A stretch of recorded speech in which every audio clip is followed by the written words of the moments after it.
Je suis l'image d'un prédateur d'enfants. Il n'existe pas de vieux pervers dans un imperméable sale. Je suis l'image d'un tueur en série. On le voyait dangereux dès le premier jour. Un juge a rendu une décision. C'était sa décision. Je suis devenu complètement obsédé. C'était la seule chose à laquelle je pensais 24 heures par jour. Tuer des enfants. Wesley Alan Dodd figure parmi les êtres les plus monstrueux dont j'ai jamais entendu parler. Je vais vous raconter son histoire aujourd'hui. Mes découvertes sur cet homme m'ont profondément troublé. Cette histoire me hantait littéralement, mais elle est trop incroyable pour ne pas être racontée. Cet homme était simplement horrible. L'individu dont je vais vous parler est allé si loin qu'il a réclamé sa propre exécution. Préparez-vous à plonger dans l'univers terriblement tordu de Wesley Alan Dodd. Nous sommes le 4 septembre 1989, jour de la fête du travail. Le jeune Billy Neer, 10 ans, et son frère Cole, 11 ans, circulent à vélo. Ils longent le parc David Douglas pour rentrer chez eux à Vancouver, dans l'État de Washington. Le soleil commence à décliner doucement. Ils sont en retard pour le dîner. Les deux garçons décident de couper à travers le parc pour gagner du temps. Leur mère ne les voit pas rentrer et s'inquiète rapidement. Elle contacte la police sans attendre. Les forces de l'ordre se mobilisent immédiatement. 2 enfants ont disparu, 2 garçons de 10 et 11 ans. L'alerte est donnée partout dans la région. Les heures s'écoulent, sans aucune nouvelle des petits. À 2 heures du matin, 7 heures après les faits, on découvre enfin la vérité. Les corps des 2 frères ont été retrouvés et identifiés. La découverte avait eu lieu plus tôt, mais l'identification a pris du temps. Billy est décédé. Cole également. Billy est mort sur place. Cole en route vers l'hôpital. Tout le monde est sous le choc. La communauté s'organise en patrouille pour surveiller les environs. Les parents ont terriblement peur pour leurs enfants. Les 2 frères ont été retrouvés complètement mutilés. C'est véritablement terrifiant. Tout le monde est en état d'alerte maximale, et à juste titre. À peine un mois plus tard, le tueur frappe à nouveau. Le 29 octobre 1989, nous sommes à Portland, en Oregon. C'est un dimanche ensoleillé. Tout le monde profite du beau temps à l'extérieur. Le petit Lee Iseli et son grand frère Justin demandent à leur père s'ils peuvent aller au parc de l'école. Ils vont y retrouver des amis. Robert, le père des 2 enfants, ne s'inquiète pas outre mesure. Ses enfants vont souvent jouer dans ce parc. Tout s'est toujours bien passé jusqu'à présent. Il leur recommande néanmoins d'être prudents et de ne parler à aucun inconnu. Quelque temps plus tard, Justin arrive en courant, complètement paniqué. Il dit à son père qu'il ne sait pas où est passé son petit frère, Lee. Il a tout simplement disparu. Seulement 2 jours après, un chasseur découvre le corps du petit Lee Iseli dans la forêt. Le corps gît près du lac Vancouver, à environ 30 minutes de l'endroit où il avait disparu. Nous avons donc 3 meurtres d'enfants, tous dans la région de Vancouver. Washington, c'est la panique totale. La police ne dispose d'aucun indice solide. Quelques témoins affirment avoir aperçu un homme accompagné d'enfants. Un portrait robot est établi, mais il est de mauvaise qualité. Les enquêteurs n'ont rien de vraiment probant pour retrouver cet individu. Ils ont néanmoins les corps des victimes et les scènes de crime. En analysant tous ces éléments, ils parviennent progressivement à dresser un profil psychologique. Le suspect aurait entre 20 et 35 ans. Ce serait un homme solitaire qui conserve probablement des trophées de ses victimes. Le tueur aurait choisi uniquement des garçons car selon lui, les filles seraient défectueuses. Ce profil apporte des éléments nouveaux, mais insuffisants pour coincer le tueur. Les jours passent sans développement majeur, puis survient un coup de théâtre hallucinant. La police est appelée dans un cinéma local. En arrivant, les agents tombent nez à nez dans le hall avec un homme en colère. Cet homme retient captif un autre individu, ligoté avec une ceinture. L'homme ligoté, c'est Wesley Alan Dodd. L'homme furieux, c'est William Ray Graves, le compagnon de la mère d'un enfant que Dodd vient de tenter d'enlever. Une histoire de fou. Les policiers emmènent tout le monde au commissariat. À peine arrivé, Dodd déballe tout. Et quand je dis tout, c'est vraiment tout. Cela va totalement dépasser ce que les policiers avaient imaginé. Il avoue non seulement avoir tenté d'enlever un enfant ce jour-là, il avoue aussi avoir tué Billy et Cole Neer. Il avoue avoir tué le petit Lee Iseli. Mais il se met également à déballer une liste effroyablement longue d'autres victimes. des dizaines et des dizaines d'autres victimes, toutes des enfants. Wesley Alan Dodd est né le 3 juillet 1961 à Richland, dans l'État de Washington. Il grandit dans un milieu ouvrier. Son père est laitier, sa mère cuisinière. Il est l'aîné et a 2 petits frères. Selon ses déclarations, Wesley se sent mal aimé dans sa famille. L'amour y est rare, l'atmosphère très froide. Il a l'impression que ses 2 petits frères reçoivent beaucoup plus d'amour de ses parents que lui. Il se sent rejeté. Il n'a aucun support émotionnel. Il se sent totalement isolé dans sa bulle. À l'école également, il se sent victimisé, humilié, totalement rejeté. Il a l'impression d'être seul face au monde entier. Vers 9 ans, Wesley réalise qu'il est attiré par un garçon du voisinage, un garçon de son âge. Jusque-là, rien d'alarmant. Mais à 13 ans, quelque chose se produit. Des élèves passent régulièrement devant sa maison pour rentrer de l'école. Un jour, il passe et voit Wesley complètement nu devant la fenêtre de sa chambre à l'étage. Il s'exhibe ainsi, cachant juste son visage. Un enfant signale cela à la police. La police vient voir la famille Dodd et leur en parle. Ils expliquent qu'il y a quelqu'un, probablement un de leurs fils, qui se tient nu devant sa fenêtre. Mais l'histoire n'ira pas plus loin. Les parents n'osent pas en parler ouvertement. Ils se disent que c'est sûrement un ami de leur fils qui fait ça. La police ferme le dossier. Rien n'est fait. Il est encore assez jeune, mais rien ne se passe.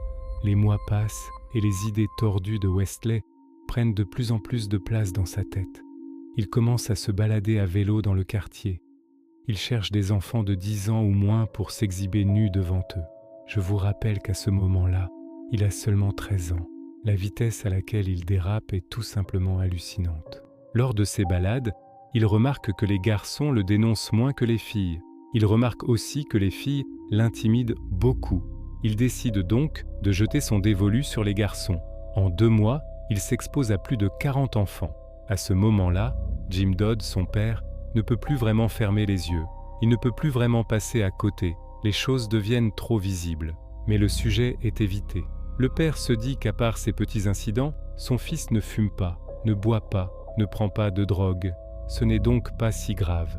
C'était une autre époque, mais quand même, c'est fou. Dodd a 14 ans lorsque ses parents divorcent. Cela crée un bazar considérable dans la famille. Cela bouleverse totalement l'équilibre existant. Il se sent de plus en plus isolé socialement et émotionnellement. Il se renferme de plus en plus dans sa bulle. C'est à cet âge qu'il fait sa première victime.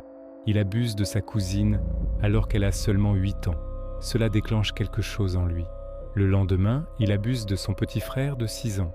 Quelques semaines plus tard, il abuse d'un autre garçon du quartier. Ensuite, il abuse des enfants de la compagne de son père. Énumérer toutes ces victimes prendrait trop de temps. Quelque chose de terrible s'est déclenché en lui. À ce moment-là, il aurait pu être arrêté. Le système aurait pu le prendre en charge. Beaucoup d'enfants auraient pu être sauvés. À l'âge de 15 ans, il est arrêté pour exhibitionnisme. Mais là encore, la police ne va pas au bout des choses. L'État lui suggère plutôt une thérapie qu'il suivra d'ailleurs pendant plusieurs années. Mais qui, vous le verrez, sera totalement inutile. Rapidement, il commence à élaborer des techniques. Il s'arrange pour être le plus proche possible des enfants. Il se lie d'amitié avec les plus jeunes, rend des services. À 15 ans, il a l'idée de devenir babysitter. C'est fou de se dire qu'il ne se pose pas une seule question morale ou éthique. Il accepte à 100% cette situation. Il est embauché par une famille du voisinage pour faire du babysitting. C'est évidemment la porte ouverte pour Dodd, qui abuse des enfants qu'on lui confie. Il fait du babysitting, mais il a aussi d'autres emplois. Il devient moniteur de colonies de vacances. Plein de petits boulots qui durent 2 ou 3 mois et qui lui permettent d'être proche d'enfants. À ce moment-là, il n'utilise pas encore la force sur ses victimes. Il utilise la confiance. C'est d'ailleurs un mythe de penser que les pédophiles sont des types bizarres, en imperméables, qui se baladent dans les rues. Souvent, ce sont des personnes en qui on peut avoir confiance, qui ont l'air sympathiques. Elles occupent très souvent des postes dans des écoles, dans des colonies de vacances, des camps. Ce sont souvent des gens qui s'arrangent pour inspirer confiance. Lui, Wesley, a compris ça.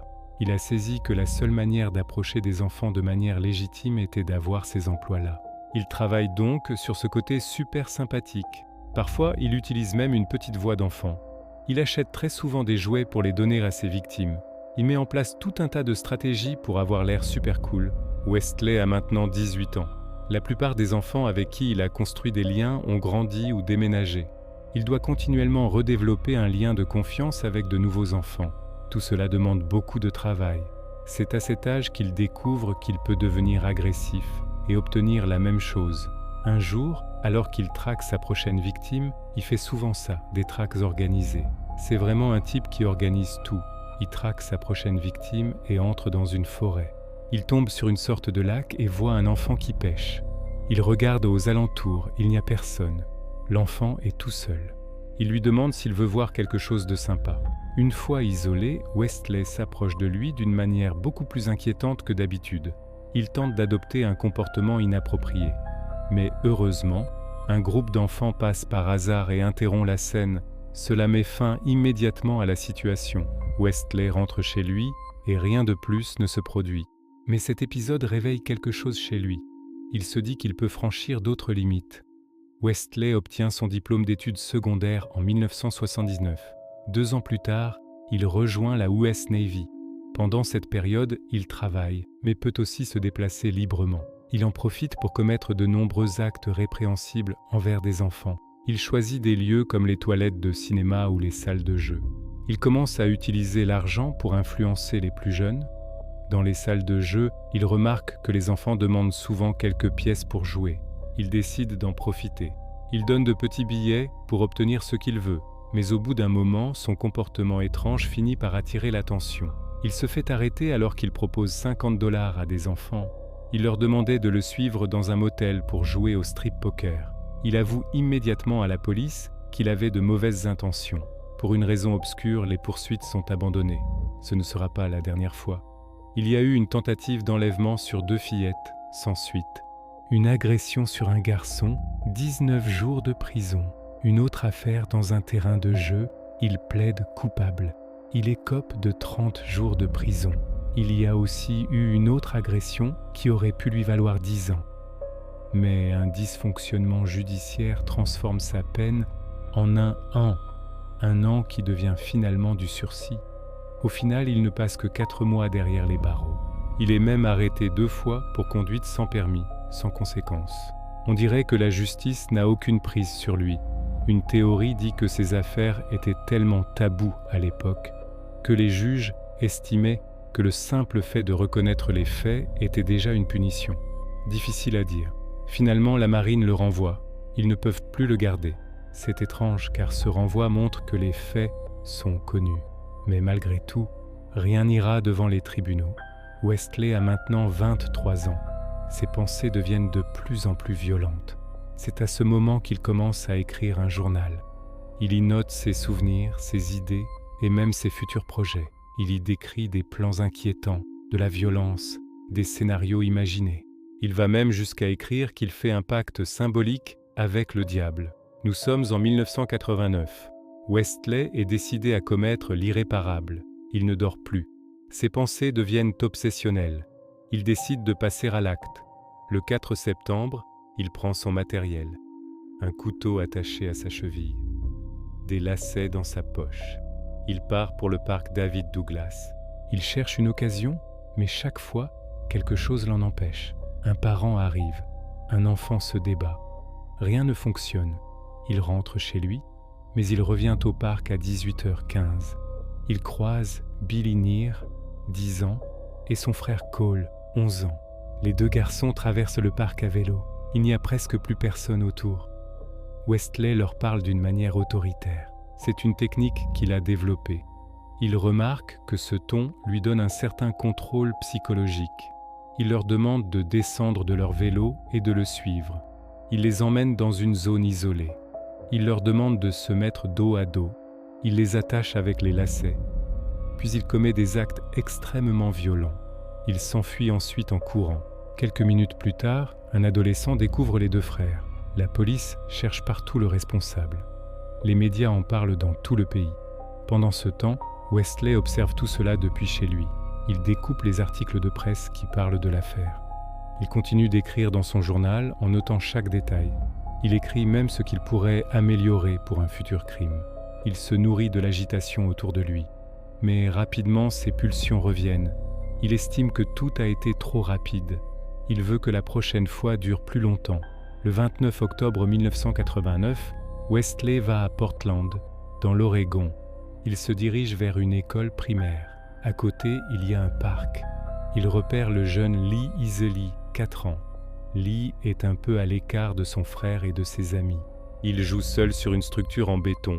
Wesley réussit à l'attirer vers sa voiture, prétextant que son père l'a envoyé. Il l'emmène dans son appartement. Il le photographie et lui fait subir de mauvais traitements. Puis il emmène l'enfant dans un magasin. Il lui achète un jouet. Dans le magasin, le petit se met à pleurer. Il se met à hurler, à lui demander de le ramener chez lui. Cela alerte un des employés. Wesley dit à l'employé qu'en fait, il est l'oncle du garçon et qu'il le garde. Ça passe. Après ça, ils vont dans un McDonald's. Ce restaurant est à seulement quelques pâtés de maison du parc où il a tué Billy et Cole. Il mange là-bas puis le ramène dans son appartement.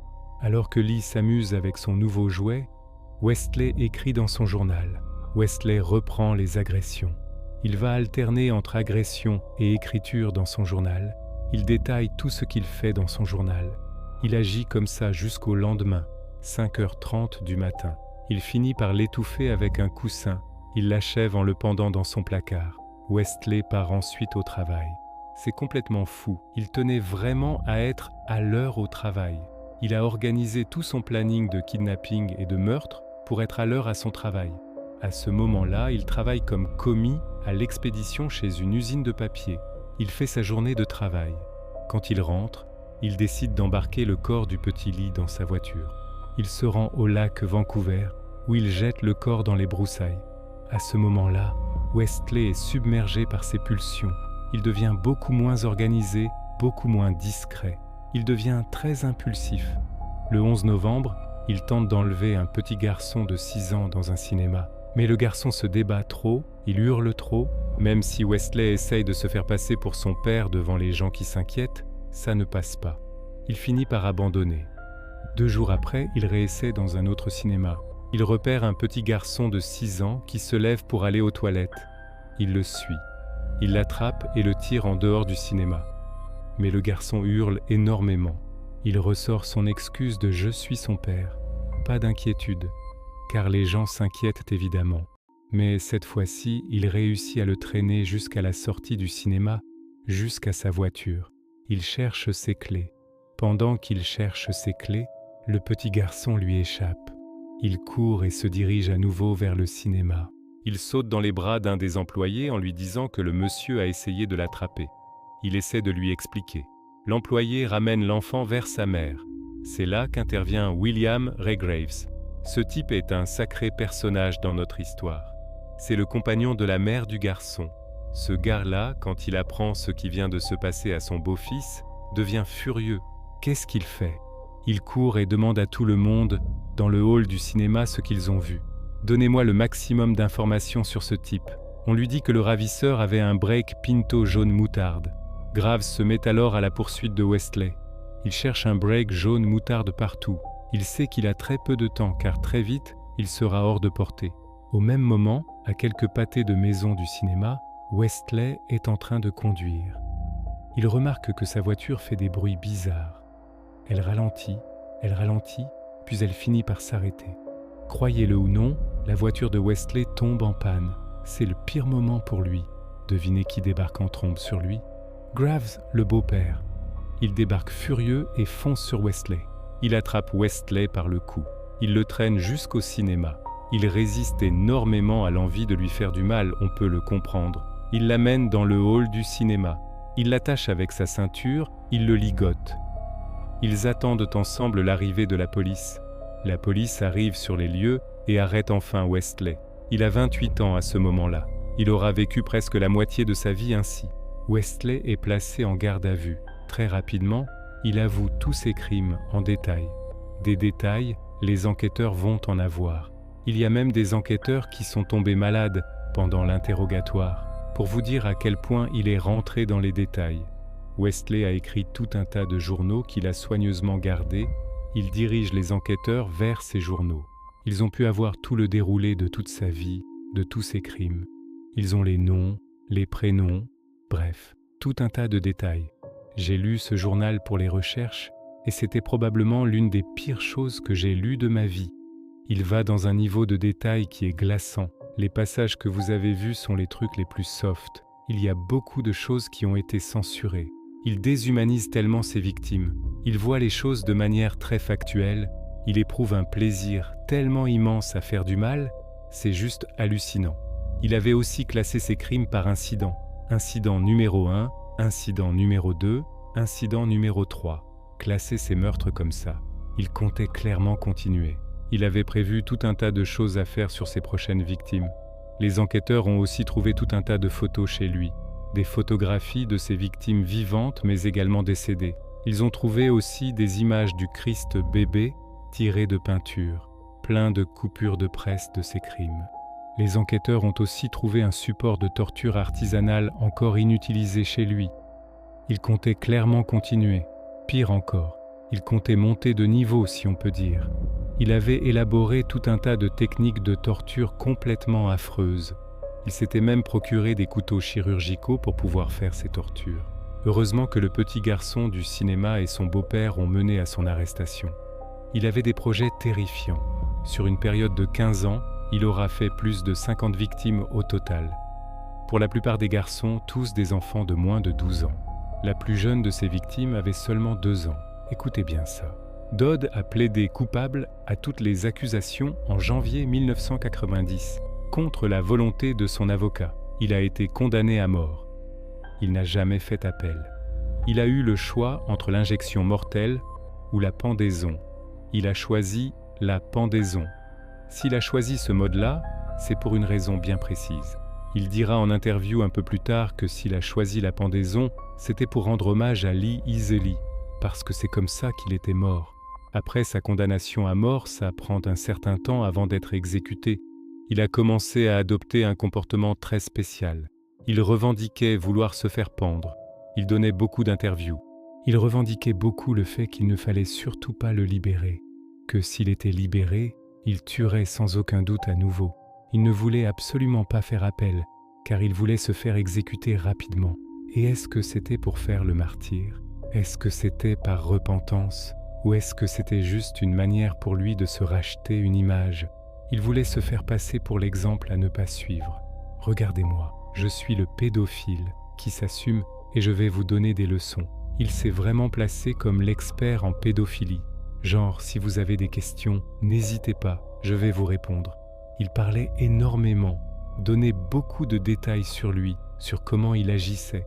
Il a même eu l'audace de sortir une brochure pour faire de la prévention sur les pédophiles. Une brochure à l'attention des parents pour protéger leurs enfants. Vraiment, cette attitude, je ne sais pas ce que vous en pensez. Dites-moi ce que vous en pensez. Selon vous, c'est une vraie repentance? Est-ce qu'il regrettait ou est-ce que c'était juste une manière de tourner l'histoire comme il voulait? Croyez-vous au remords?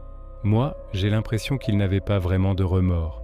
Mais en tout cas, le jour de l'exécution a été fixé, le 5 janvier 1993. Sans surprise, quelques semaines avant l'exécution, Westley fait la demande que son exécution soit filmée et diffusée à la télévision, ce qui a été refusé bien entendu. Le 5 janvier, juste après minuit, il est pendu à la prison d'État de Walla Walla. Il sera le premier détenu américain à être pendu depuis 28 ans. Voilà pour l'histoire de Westley Allan Dodd. Une histoire tellement frustrante car il aurait pu être arrêté tant de fois dans son parcours. Mais c'est aussi une autre époque. Le système judiciaire s'améliore avec le temps, mais c'est super rageant quoi. Moi j'aimerais avoir votre avis. Pourquoi selon vous n'a-t-il pas été arrêté avant? Qu'est-ce qui s'est passé? J'aimerais aussi savoir ce que vous pensez de son attitude après avoir été condamné à mort. Cette attitude de « je veux parler au plus grand nombre », « je veux partager mon histoire », qu'est-ce que vous pensez de ça? Pensez-vous qu'il a eu des remords?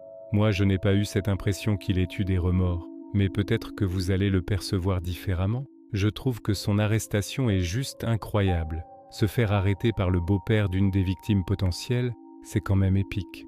Au moins, il y a une satisfaction dans cette histoire. Cette arrestation est assez extraordinaire. Voilà, c'est tout. Si vous avez aimé cette vidéo, n'hésitez pas à me laisser un petit like. Ça fait toujours plaisir. Vous pouvez aussi vous abonner si ce n'est pas déjà fait. N'hésitez pas à me laisser un commentaire pour me dire ce que vous en pensez. Moi, je vous retrouve très bientôt pour une prochaine vidéo. J'espère que vous ne ferez pas trop de cauchemars cette nuit.